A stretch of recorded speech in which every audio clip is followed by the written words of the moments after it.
श्रीनाथ जी को प्रभु कहा है, पर श्री वल्लभ को महाप्रभु कहा है। नाथ द्वारा जाओ ने तो एक श्रीनाथ जी ना दर्शन थाय, पण चंपारण जईने वल्लभ प्रभु ना दर्शन करो ने तो एना रुवाड़े रुवाड़े करोड़ों गोवर्धन नाथ ना दर्शन थाय। जाके रोम रोम प्रति प्रकटित कोटि गोवर्धन राय, श्री वल्लभ वरनु कहा बढ़ाए। ऐसे श्री महाप्रभु जी का गुणगान करने का हम सबको अवसर प्राप्त हुआ है। एक बार जेनो हाथ पकड़ो ने महाप्रभु जी एने क्यारे छोड़्यो नहीं। कदाच अंतरायो पड़ा हो जीवन में, पण अंतर और अंतराय बनने ने कापे एज गुरु है। गुरु कृपा होती है तब अंतर मिट जाते हैं और जन्म जन्मांतर के अंतराय भी मिट जाते हैं। यही कृपा का लक्षण है। रामानंद पंडित के प्रसंग में आप देखिए 1.25 लाख जन्म का अंतराय हुआ, पर स्वप्न में ही 1.25 लाख जन्म व्यतीत कराकर श्री महाप्रभु जी ने उनका सेवा में अंगीकार कर लिया। अर्थ सकल तैनो सीधो, लीला माहे ताणी ने लीधो। ऐसे श्री वल्लभ की गाथा गानी है। श्री महाप्रभु जी ने कृपा करके यह दिव्य पुष्टि मार्ग हमको दिया है। कई धर्म कई संप्रदाय हैं हिंदू धर्म में, विविध संप्रदायों से महकता हुआ है हमारा हिंदू समाज है। और हर एक जगह की बात की जाती है कि हम भक्त को भगवान की तरफ ले जाते हैं, भगवान की ओर ले जाते हैं। पर हमारे महाप्रभु जी अलग बात करते हैं। हमारे महाप्रभु जी कहते हैं कि हाँ, हम भक्त को भगवान की तरफ नहीं ले जाते, हम भक्त को भगवान के पास नहीं ले जाते। पर यह तो पृथक शरण मार्गोपदेष्टा है महाप्रभु जी, अन्य से अलग हैं।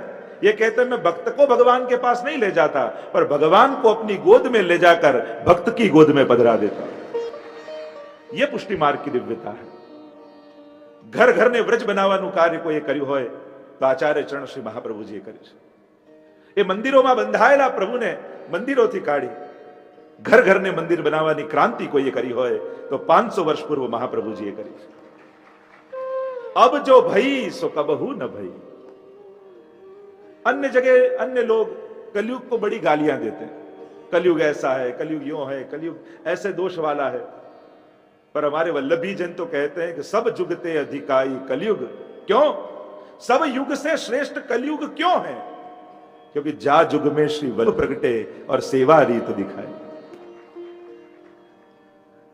कारण के अन्य युगों में अनेक अवतार थया, पण आ कलयुग में वल्लभ रूपे प्रभु पधारे छे અને એવા કૃપા અવતાર લઈને પધાર્યા છે।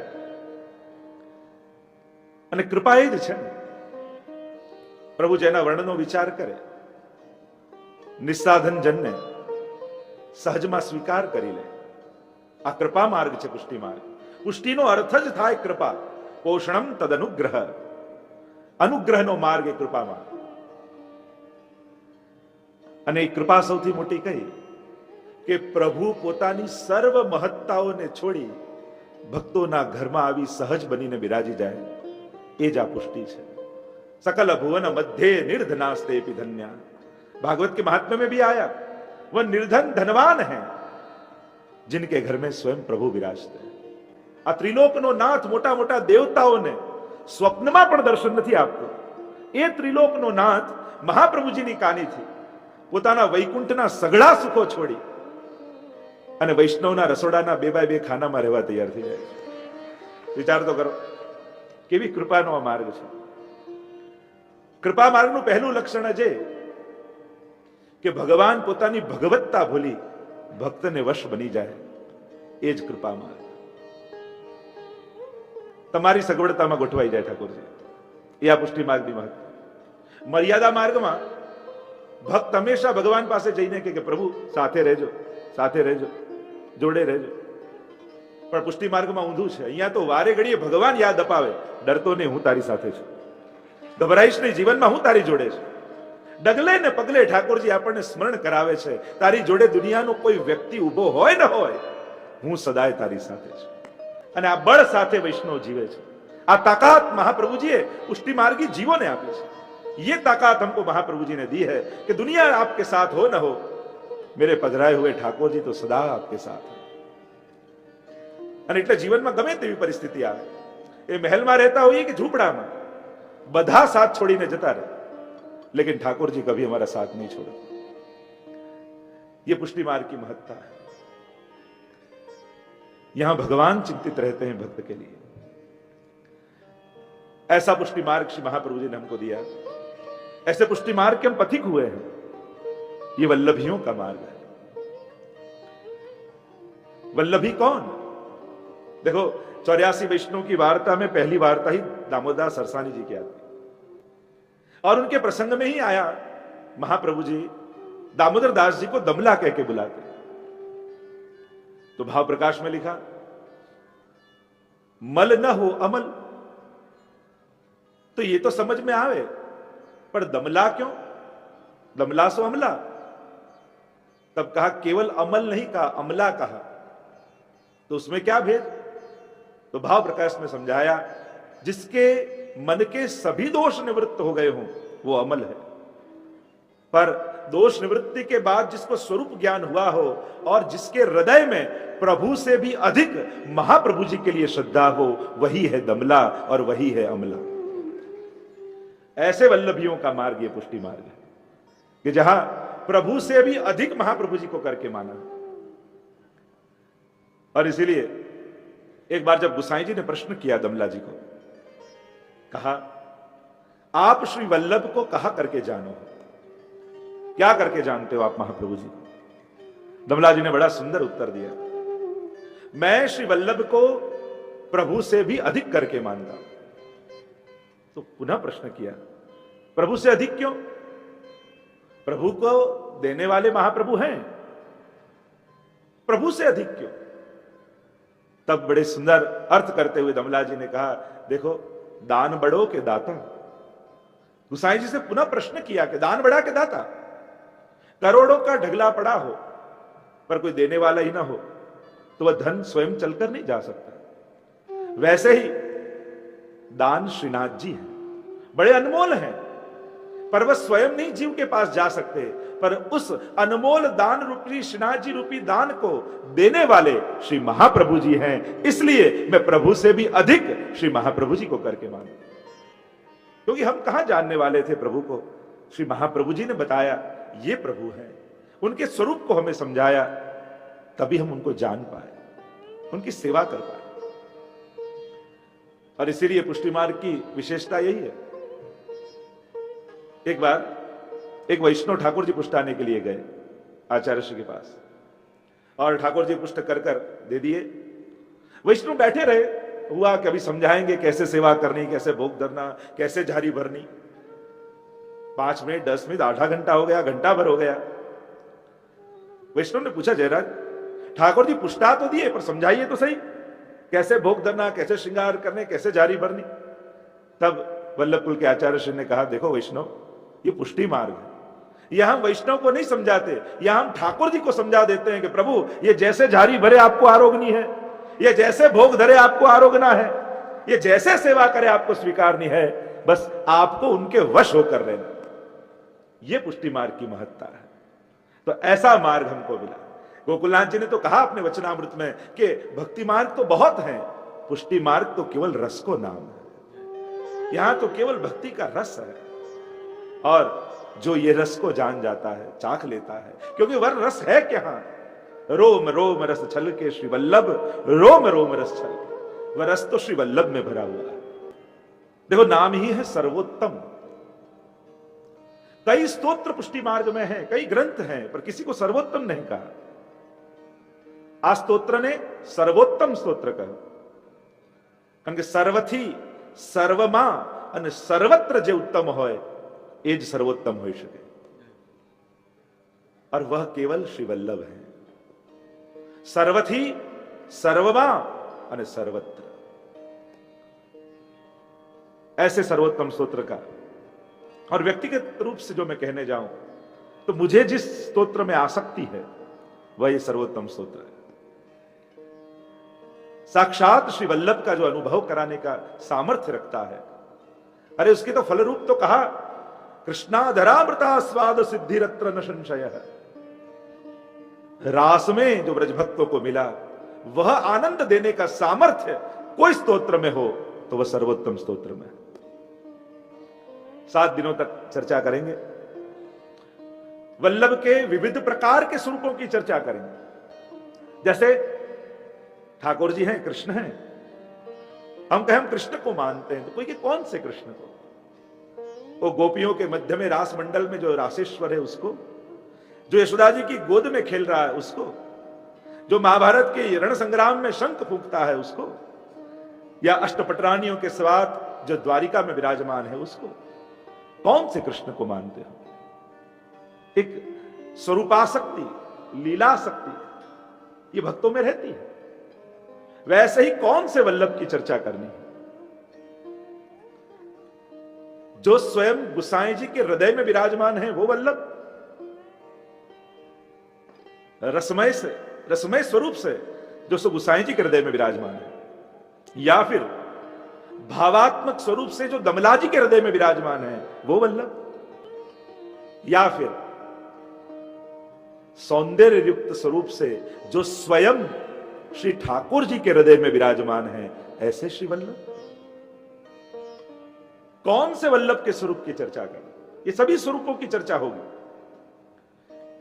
आदि भौतिक, आध्यात्मिक, आदि दैविक, तीनों प्रकार के श्री महाप्रभु जी के स्वरूप की हम चर्चा करेंगे। भक्ति मार्ग में एक बात समझी लेवा, आकार અને સ્વરૂપનો ભેદ સમજવો જોઈએ। ગિરિરાજ બાબા પર્વત આકારે છે પણ પર્વત નથી, એમનું સ્વરૂપ તો હરિદાસ વર્યનું છે। શ્રી યમુનાજી નદી આકારે છે પણ નદી નથી, એ તો એમનું ભૌતિક સ્વરૂપ છે।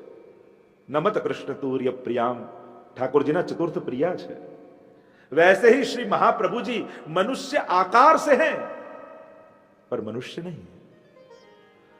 सन मनुष्याकृति ही महाप्रभु जी का नाम सर्वोत्तम स्तोत्र में गुसाई जी ने कहा, पर आपका स्वरूप तो परम अलौकिक है। स्वयं गुसाई जी सप्तश्लोकी में समझाते, सुभग मूर्ति सकरुणा स्फुरत कृष्ण प्रेमा मृत रस भरिणाति भरिता। सहज ये कृष्ण प्रेम का जो रस है उससे स्फुरित श्री वल्लभ का स्वरूप है। आगे जैसे जैसे चर्चा निकलेगी हम करते जाएंगे। आंखों देखा है ये आकार, हृदय थी अनुभवाए स्वरूप। तो आकार से शुरू कर कर हमारी भक्ति की यात्रा स्वरूप निष्ठा तक पहुंचनी चाहिए, और श्री वल्लभ के चरण में जहां तक निष्ठा नहीं होगी वहां तक ये पुष्टि भक्ति फलित नहीं होगी। दृढ़ इन चरण न केरो भरोसो, ये सूरदास जी के शब्दों को जो मैं याद करूं, ये दृढ़ता जहां तक वल्लभ के चरणारविंद में सिद्ध नहीं होगी। क्योंकि देखो श्रीनाथ जी बाबा भी भक्तों को बुला रहे हैं ना ऊंचा हाथ करके। अपनी त्या भावना है कि ऊंचो हाथ કરીને શ્રીનાથજી બાબા ભક્તોને બોલાવે છે, તો કોઈને બોલાવતા હોઈએ તો આમ બોલાવે। શ્રીનાથજીનું અસ્તિત્વ આમ છે, તો કે આમ કેમ બોલાવે છે? આપણે કોઈને બોલાવતા હોઈએ તો કહીએ આમ આમ, અને આપણે કહીએ છીએ कि श्रीनाथ जी बाबा अपना ऊंचा हस्त कर कर भक्तों को बुला रहे हैं, तो बुलाते हैं तो यूं बुलाते। आचार्यों ने भावना बताई, श्रीनाथ जी बाबा ऊंचा हाथ करके बुला रहे हैं, पर यूं क्यों बुला रहे हैं? भावना ये बताई कि श्रीनाथ जी का वाम अंग है ना, वह स्वामी जी का स्वरूप है। इसीलिए देखो चोटी आदि वाम भाग में धराई जाती है ठाकुर जी। તમારે ત્યાં ઠાકોર जी ભલે એક જ સ્વરૂપે બિરાજતા હોય, પણ એ બંને એમનું સ્વરૂપ તો ઉભય સ્વરૂપ છે, યુગલ સ્વરૂપે બિરાજે છે। એટલે વામ અંગ સ્વામીજીનું છે અને સ્વામીજી સ્વરૂપ શ્રી મહાપ્રભુજી છે। એટલે શ્રીનાથજી બાબા ભક્તોને બોલાવે છે, પણ આમ નહીં આમ બોલાવે છે અને સંકેત કરે છે કે સીધો મારી પાસે ના આવતો, આ મહાપ્રભુજીના શરણે થઈ અને પછી મારી પાસે આવજે, તો તને લીલામાં અંગીકાર કરીશ। અને એટલે ઊંચો હાથ કરીને શ્રીનાથજી બાબા પોતાની નિકુંજમાં મહાપ્રભુજીની આડીથી બોલાવે। અને એટલા માટે આકાર અને સ્વરૂપનો ભેદ સમજાવવો જોઈએ। श्री वल्लभનું સ્વરૂપ પરમ અલૌકિક છે। એ સ્વરૂપની ચર્ચાઓ આપણે કરીશું। आइए कथा प्रसंग में प्रवेश करते हैं। रथ यात्राનો દિવસ છે। और रथ यात्रा के दिन 40 दिन का त्रिदंडी संन्यास धारण करके मौन व्रत लेकर श्री महाप्रभु जी काशी में गंगा जी के तट पर हनुमान घाट पर विराजमान है। एक कोपीन धारण कर रखा है महाप्रभु, मौन व्रत। 3 बार भगवद आज्ञा हुई श्री महाप्रभु जी को नित्य लीला में पधारने की। अंतःकरण प्रबोध नाम के ग्रंथ में श्री महाप्रभु जी ने इसका उल्लेख किया। मधुवन में, गंगा सागर संग में, यापी पश्चात मधुबने, पहले 2 बार की आज्ञा श्री महाप्रभु जी ने नहीं मानी, क्योंकि अभी भी दैवी जीवों को शरणागत करना था।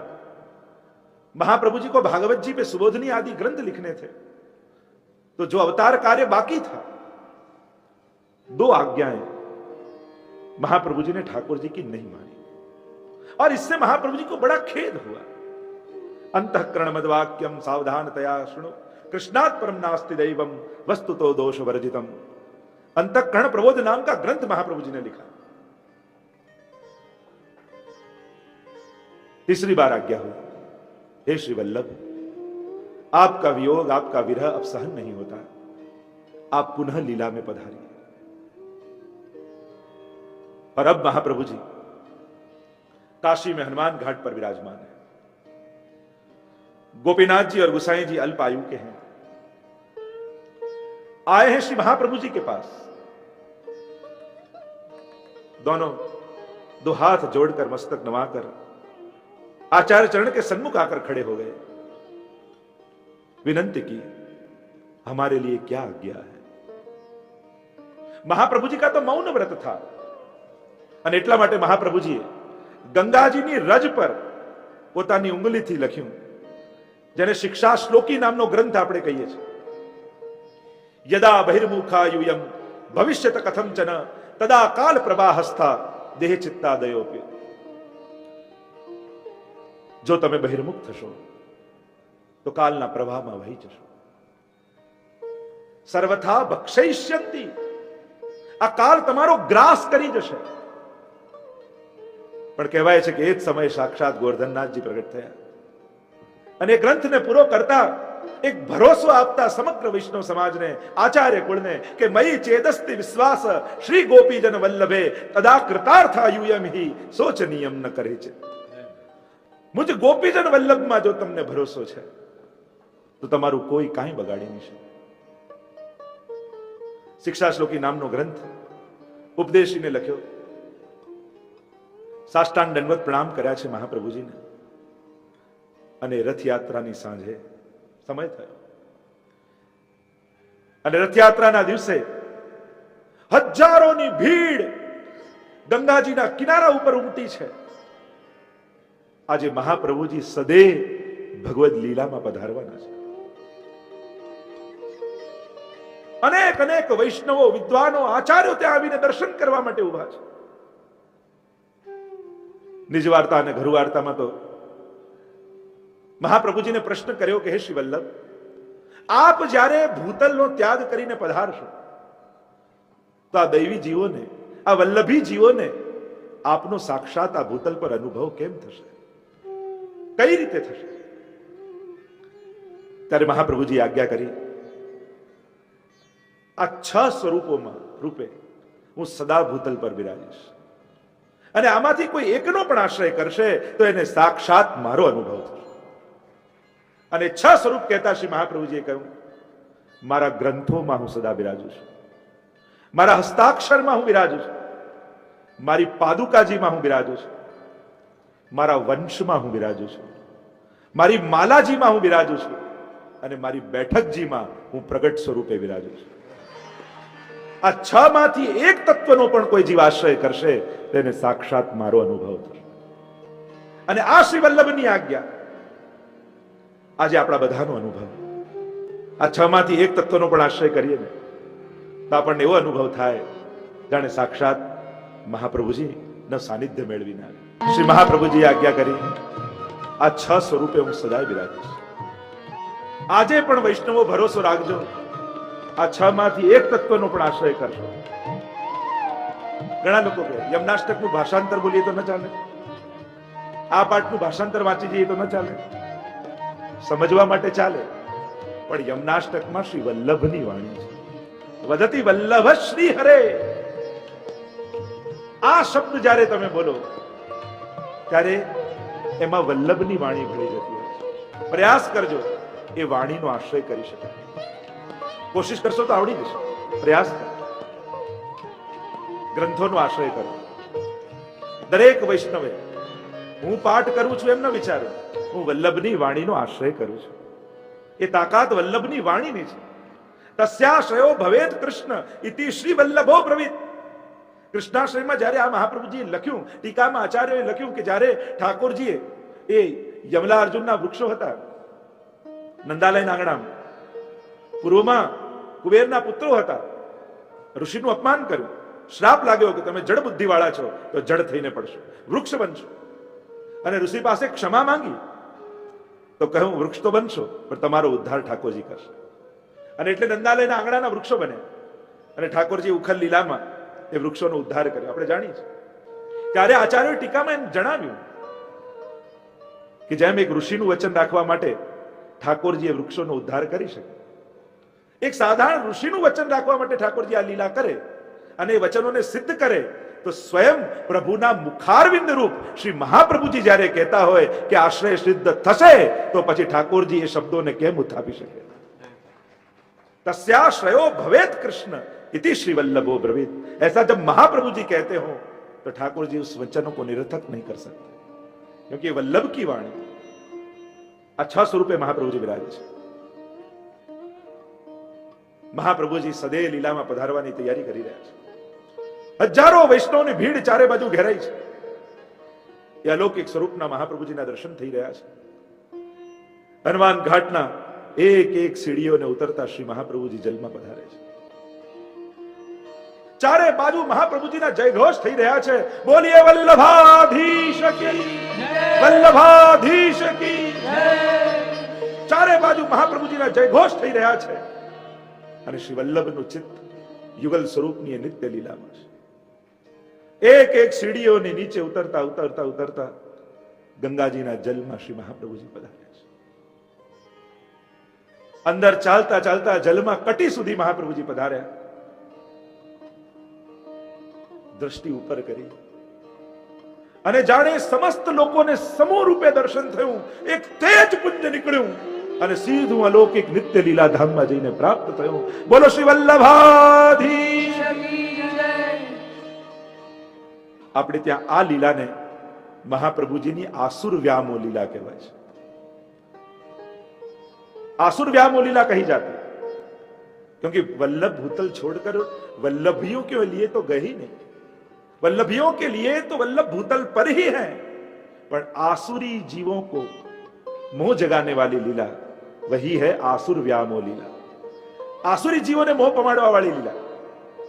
वल्लभियों માટે તો વલ્લભની સ્થિતિ સદાય ભૂતલ પર છે, પણ આસુરી જીવો માટે આ ભૂતલ છોડીને પધારે ને. આપણું વાર્તા સાહિત્યનું પ્રમાણ આપે છે. ભગવાન દાસ આદિની વાર્તાને જુઓ. કોઈ વૈષ્ણવ એમને મળવા આવ્યો, કાશીમાં જ રહેતા, અને વૈષ્ણવે કહ્યું કે તમે તો વલ્લભ પ્રભુના આટલા અનન્ય સેવક છો અને છેલ્લા દર્શન કરવા તમે આવ્યા નહીં હનુમાન ઘાટ. હસવા લાગ્યા વૈષ્ણવ, કહેવા લાગ્યા અમારા વલ્લભ ક્યાં ગયા છે?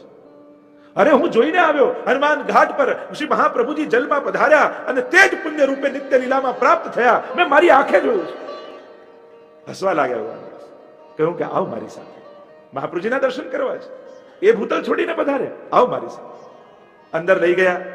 સેવાના ઓરડા, દ્વાર બંધ હતા અને કહ્યું આ દ્વાર ખોલો. અને જ્યાં પેલા વૈષ્ણવે દ્વાર ખોલ્યા, જુએ તો મહાપ્રભુજી ભીતર બિરાજી સંધ્યા વંદન કરી રહ્યા છે. દૈવી જીવો માટે તો આજે ભૂતલ પર વલ્લભ છે. અને જો મારી દ્રષ્ટિએ જોવા જાઉં, હું તો એમ જ માનું આ જેટલા વૈષ્ણવ છે ને એમનું હૃદય મહાપ્રભુજીની બેઠક છે. તમે કોઈ એક તરસ્યા વૈષ્ણવને જલ પાવી દો ને તો એ મહાપ્રભુજીની બેઠકમાં ઝારી ભરાનું પુણ્ય તમને મળી જાય. ये प्रत्येक वैष्णव वल्लभ की बैठक है. श्री महाप्रभु जी सदैव नित्य लीला में पधारे. ગુસાઈજી ને ખૂબ તાપ થવા લાગ્યો.